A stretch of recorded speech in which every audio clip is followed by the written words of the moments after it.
You may have noticed that our country is a bit polarized in politics and geography.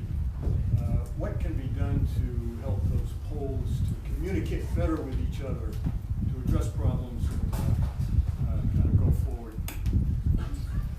You know, I think there's this temptation in an age where you can raise so much money to run for office. You have unparalleled means to connect with people directly in their homes, on their phones, on every digital device in front of their face. Whole teams of consultants to come up with messages that have been poll tested and focus group driven.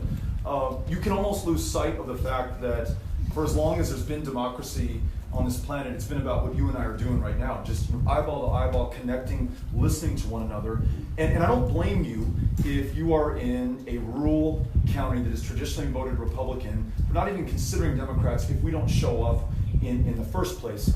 In Texas, this campaign you referred to, we went to every one of the 254 counties. We went to one county, King County, not the reddest county in Texas, but the reddest county on planet Earth.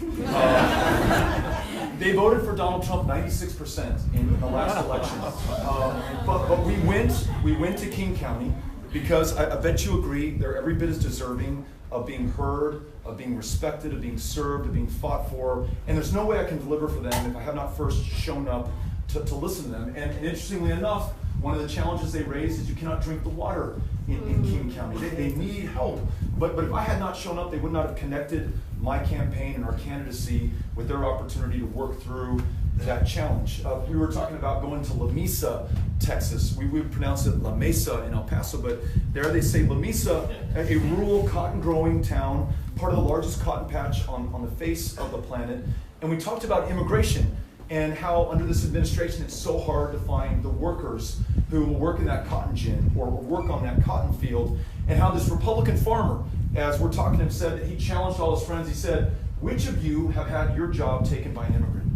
And there was silence. And he said, which of your children or your nephews or a distant relation or anyone in your life has had their job stolen by an immigrant? And just the conversation and the dialogue, we found that we were really on the same page about a lot of this stuff. A Republican school teacher who threatened me, she said, if you let Betsy DeVos take my public tax dollars, turn them into a voucher and send them to a private school, Beto O'Rourke, mark my words, I will hunt you down. I will get you. But if we had not shown up to Henrietta, Texas, very Republican community, she and I never would have made common cause on the issue of public education. So we got to show up. There's no easy shortcut or way around it. You got to go to middle America. You got to go to rural America. You got to go to big city America. You got to go to all of America if you want to be president of all of America.